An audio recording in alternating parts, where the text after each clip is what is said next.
Hello. The title of this reusable learning objective is Harnessing Carbon Sequestration Through Plants Such as Carinata. How plants are working to move carbon from the atmosphere into the soils, and how certain plants do a better job than others at this task. I'm your presenter, Jeremy Klumper, a master's student in soil sciences department at Texas A&M with an emphasis on plant breeding. This is an RLO assignment for Dr. Strong's ALEX 640 distance learning class.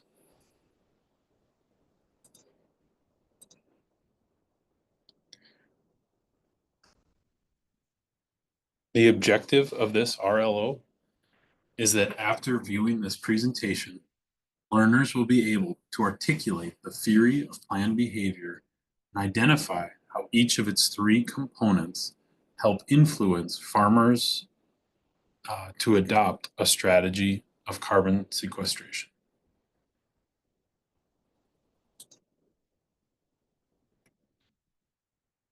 So what is carbon sequestration? And how do plants like Carinata get involved? Plants have the ability to absorb carbon dioxide from the atmosphere and store it in the plant structure, both above and below the soil surface. The plant stores the carbon in the plant's biomass, keeping it there until decay or sloughing off occurs. Their root system can transfer carbon directly into the soil with this sloughing off process through its root biomass. So the greater the plant's rooting system, the better the plant is at transferring carbon to the soil. This improves soil organic carbon levels, which helps with fertility, water holding capacity, and nutrient availability. Plants like Carinata are superior types for this due to their massive plant structure and root system, and the ability to be grown as a cover crop, which suppress weeds during the off-peak season and can be harvested as a non-food oilseed that's approved for sustainable aviation fuel, also known as SAF. Plants like Carinata provide multi-layered incentives for farmers to get involved in the carbon sequestration movement. But all this takes time and effort. So why would anyone bother? Just let Mother Nature take care of it, right? Well, farmers could feel strongly about doing their part to help the environment by growing crops that are capturing more carbon. Another reason a farmer might start growing a cover crop is because his neighbors are doing it, and there are unspoken or even direct pressure to conform to the growing community practice. Additionally, farmers might look for additional income streams and desires the challenge of growing an off-season crop. Believing in their ability to successfully grow the plants, capture the soil benefits, and sell the oilseed for profitable biofuels. The following video is a short visual learning aid to help you understand this process.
Sounds simple, right? Save the planet, grow a cover crop, more pasture ground for cattle. And while this is a proven method, it's not the only method to sequester carbon. There are other biological approaches, such as relying on the oceans, the forests, grasslands, and the soils themselves. There are geological options that would be injecting porous rock directly with collected carbon. And technological approaches are growing in popularity, like direct air capture and engineered molecules. Direct air capture is just a fan blowing air over filter material, collecting carbon dioxide with deactivated charcoal and condensing it and concentrating it down and to put into storage containers to find alternative uses like different types of fuel. But the cost and profit models of these options are currently questionably sustainable until prices of technology start to go down.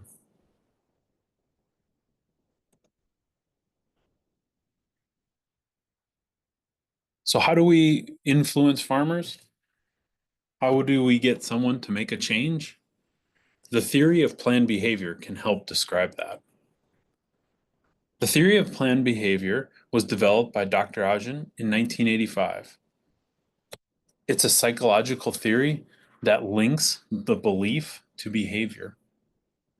It posits that an individual's intention to engage in a behavior is influenced by three core components.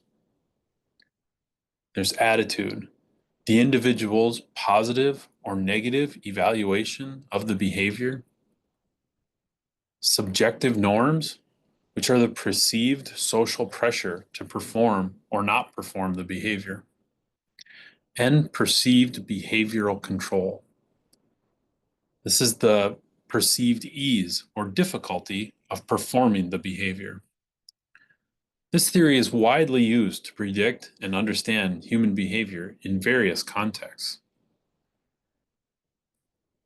As the illustration shows, all of these things interact with each other and through each other. Subjective norms, attitudes, perceived behavioral control, they play off of each other. One has an impact on the other, and they all can come together and are having an influence on the person's intention. Subjective norms might be influencing what your attitude is about something, whether you agree with it or disagree with it. Perceived behavioral control might be affecting your attitude. If you believe you can do it, you probably have a better attitude about the process. And perceived behavioral controls could be the catalyst for how subjective norms in a community even get started. And like I said, all of these things interact with intention, the want or the plan to do something, which then influences the behavior directly.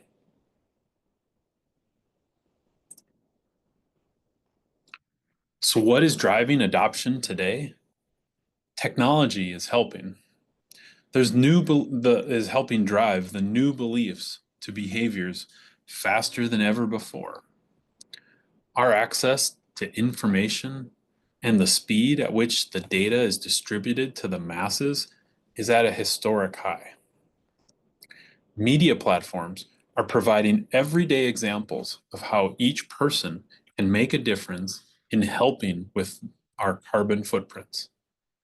Technology is also getting more accessible and cheaper. Computers, internet, even weather stations are affordable to almost everyone, letting each person research and be independently informed. These types of access to information help direct people's attitudes. Those same computers and internet connections make it possible to influence others remotely by posting experiences and advocating for what is believed as positive change that everyone should adopt. This is next level pressure. This isn't your coffee shop or your elevator or cafe banter with a small group of friends who planted first this year or who's going to have the highest yields. These are keyboard and video warriors blogging or producing shorts that can have impactful influences on how the agricultural industry acts and makes decisions. These would be examples of social awareness and subjective norms. When you feel what other people are doing around you, you might feel pressure to do the same. Lastly, precision data being collected during normal farming practices and advanced AI modeling are giving farmers the confidence in profitability forecasts for stable yields and ease of the carbon certification. And that those things are positively affecting their operations, financials, and the environmental impacts.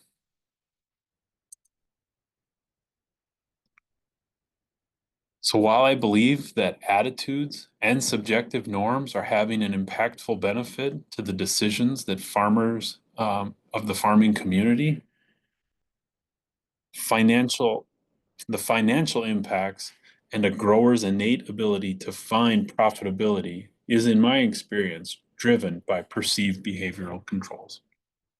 After all, farmers are entrepreneurs.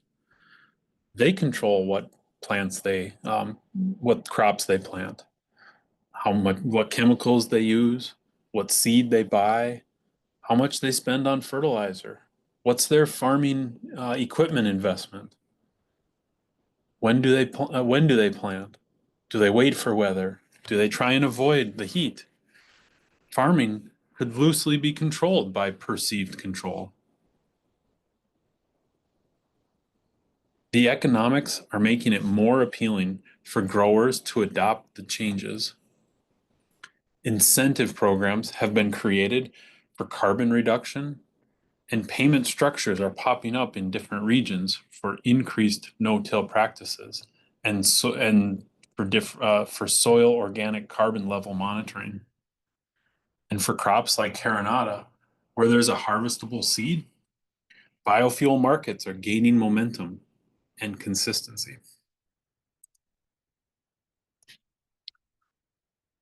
So how could you or I impact this change?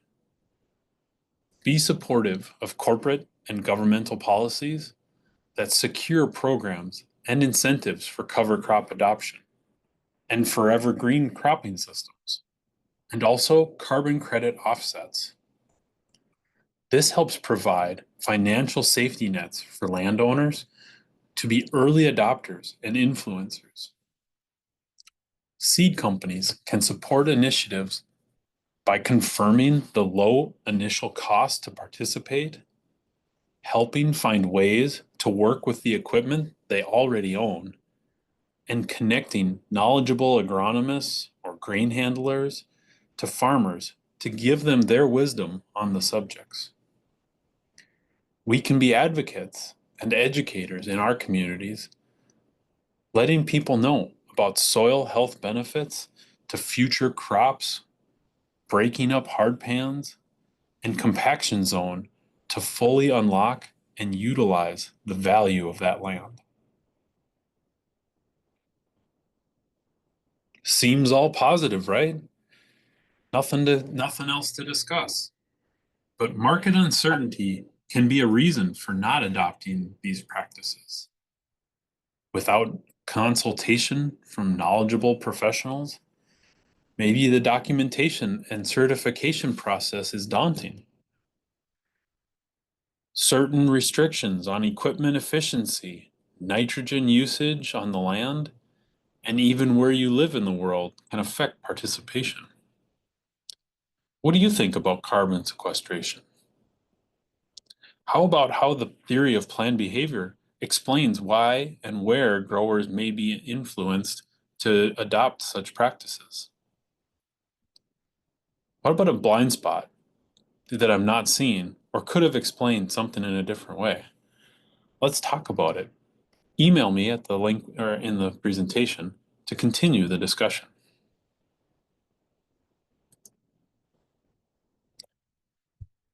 Thank you for your attention. If you'd like to research more on the topic, here are some of the resources that I use to help inform this presentation.